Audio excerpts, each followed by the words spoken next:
The new human girl said nothing. Then the Deathworld survivor broke the silence. The containment alarm was already screaming when she walked in. 40 cadets from 29 species were scrambling over each other trying to reach the emergency exits on Deck 4. The ventilation panels on the ceiling were sparking. A coolant line had burst somewhere in the lower corridor, and the whole room smelled like something burning that was not supposed to burn. Cadets were shouting in 6 different languages. The Dreth cadet near the left wall had locked into a full defensive posture, 8 limbs spread wide, completely blocking Exit 2 without even realizing it. 2 of the Velhari students were emitting stress harmonics loud enough to make the walls hum. I was pressed against the back console trying to broadcast a comm signal that no one was listening to. I am Vethal.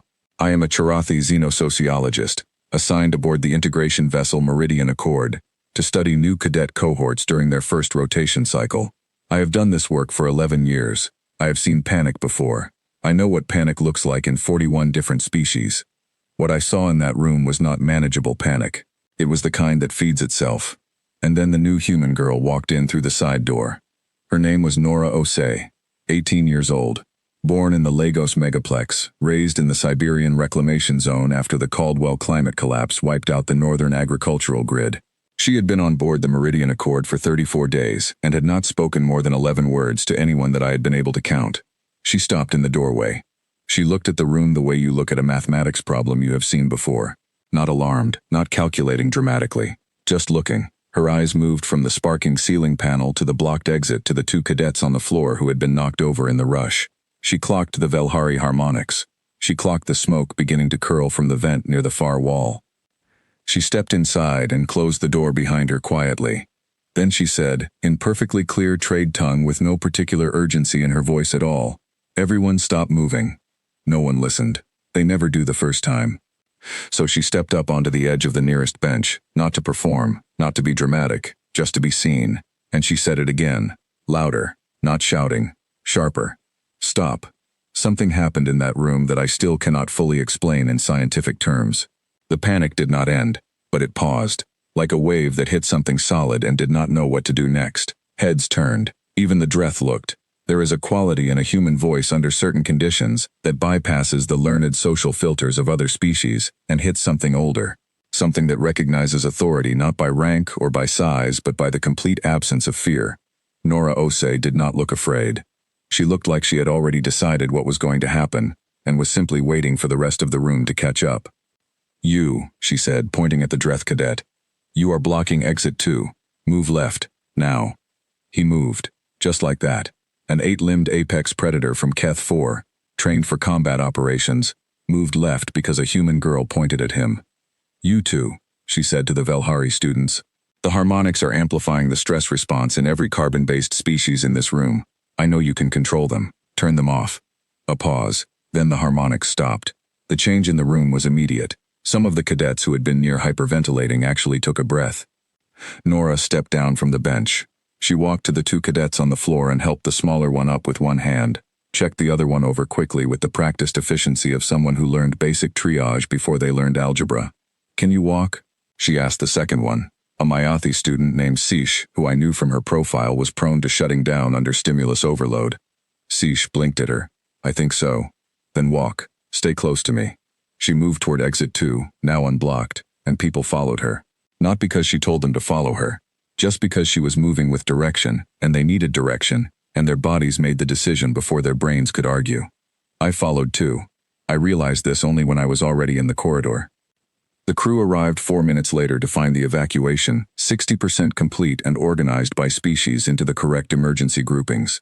The lead officer, a senior Charathi named Commander Vale, stood at the corridor junction and stared at the moving line of cadets. She looked at me. "Who coordinated this?" I pointed at Nora, who was at the far end of the line making sure Sish stayed upright. "How old is she?" Vale asked. 18. "Earth?" "Siberian reclamation zone." Vale made a sound I had only heard Charathi elders make at funerals. Not grief exactly. Something older. A sound that means, "I see now what I did not see before." I had been assigned to profile Nora at the start of her rotation. Director Sovereign wanted a report. The human was quiet in a way that made other species uncomfortable and no one could explain why. My job was to explain it. I had spent 34 days watching her and I had written exactly 2 sentences of my report.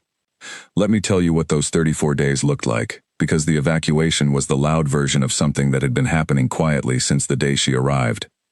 She came aboard with 17 other cadets from the new cohort.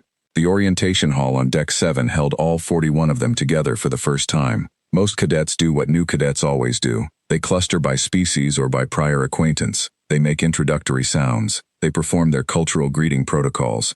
The Velhari twins sang a welcome harmonic. The Dreth cadet, whose name was Kuarash, did a formal display of his secondary arm configurations to signal non-aggression. The Jarathi student, a gentle creature named Pel, distributed small wrapped food parcels to everyone within reach as a bonding gesture.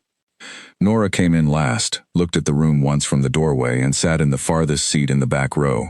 She did not greet anyone. She did not perform any cultural protocol. She unwrapped the food parcel Pel had left on every seat and she sniffed it before she set it aside. Not rudely, carefully.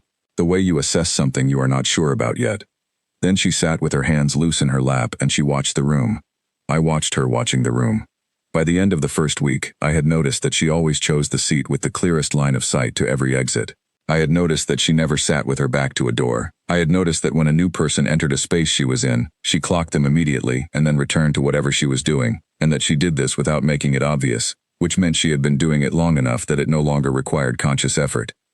I added a note to my file. Threat assessment behaviors, automated. Origin, environmental conditioning, not training. In the third week, Kurash told me over a shared meal that he respected the human. I asked why. He thought about it for a long time before answering. She holds space the way a senior does, he said finally. Not by filling it, by being in it so completely that there is no room for uncertainty. I wrote that down too. Kurash was a combat-trained predator species, and he was describing an 18-year-old scholarship student from a reclamation zone as someone who reminded him of his unit senior. I found that genuinely interesting. Pel told me something different.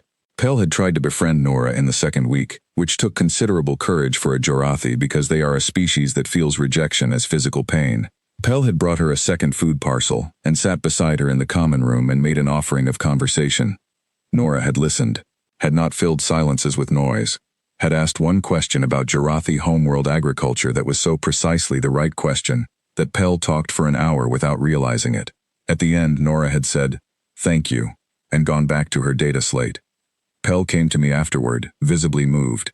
She made me feel like what I was saying mattered, Pel said, but she was also watching the door the whole time, like she could do both things perfectly, and one of them did not interrupt the other. The incident in the corridor happened in week 4, before the evacuation. I was not there for it, but 3 cadets described it to me separately and their accounts matched exactly, which means it probably happened more or less the way they said. A group of older Relian cadets had cornered Sish near the lower deck maintenance passage. Relians are large, socially hierarchical, and tend to establish dominance in new environments early. What they were doing was not technically against regulations. It was the kind of cruelty that knows how to dress itself in plausible deniability. Nora came around the corner. She stopped, took in the scene. 3 Relians, 1 terrified Sish, a narrow corridor with 1 exit behind the Relians. She said nothing. The Relians noticed her. One of them made a comment about humans in trade tongue. Something dismissive about baseline gravity worlds and legacy species. The tallest one took a step toward her. Nora looked at him. She did not move. She did not say anything. She looked at him with an expression that my 3 informants struggled to describe. One of them said it was the absence of expression. Another said it was like watching someone set down something heavy. The third one, Kurash, said it was the look his unit senior gave a subordinate who had just made a very serious mistake and had not yet realized it. The Relian stopped walking. He stood there. His crest moved up and then slowly down. Then he turned and the 3 of them walked away. Sish fled. Nora watched her go and then continued down the corridor as if she had been on an errand and had simply paused to check something on the way. I found Nora that night on the upper observation deck. She came there because no one else did. The view is unshielded deep space and most species find it uncomfortable without a filter. She was sitting on the floor with a data slate, reading an old Yoruba script, and she did not look up when I sat down nearby. I said, "I have been assigned to profile you." She said, "I know." First words she had spoken directly to me in 34 days. I asked her why she was so quiet. She thought about this for a real amount of time, not performing consideration but actually considering. "Where I grew up," she said, "being loud told things where you were." I asked what things. She almost smiled. Mostly the cold, sometimes the flooding, Once, a bear. I was 9. I asked what she did about the bear. Made myself bigger than I felt, she said. Stood still. Did not run. Bears track movement and sound. If you run, you become prey. If you are still, you might be something the bear decides it does not want to deal with. She went back to her reading. I sat there for a long time in the unfiltered dark, and I thought about an 8-limbed apex predator stepping left because she pointed. I thought about the Relian who walked toward her and then walked away. I thought about 41 cadets from 41 different biological backgrounds who had, without any coordination or discussion, arranged themselves over 34 days so that Nora always had a clear line of sight and a clear exit in any room she occupied. None of them chose to do this. None of them discussed it. It simply happened. Something in our collective biology recognized something in hers, something old and functional, that had nothing to do with size or rank or declared authority. After the evacuation, after Commander Vale's question and my answer, I went back to my quarters and I finally finished my report. It was not what Director Sovereign expected. I wrote that the subject exhibited no threat profile and no instability. I wrote that she demonstrated sustained environmental threat assessment, non-reactive stress management, and crisis leadership that bypassed species-specific hierarchies without triggering any of the biological resistance responses that normally accompany cross-species authority challenges. Then I wrote the sentence that I had been working toward for 34 days. She does not make herself safe by making others afraid. She makes others functional by refusing to become non-functional herself. This is not a trained behavior. It is the result of 18 years on a planet that does not offer the luxury of panic to the people who survive it.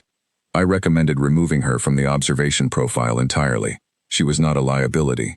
She was not an anomaly. She was, as far as I could determine, simply a human who had grown up in the hard part of Earth and carried that world inside her, the way all survivors carry the things that shaped them. That night I opened a personal log, not for Sovereign, for myself. I wrote, I asked her tonight if she ever gets scared.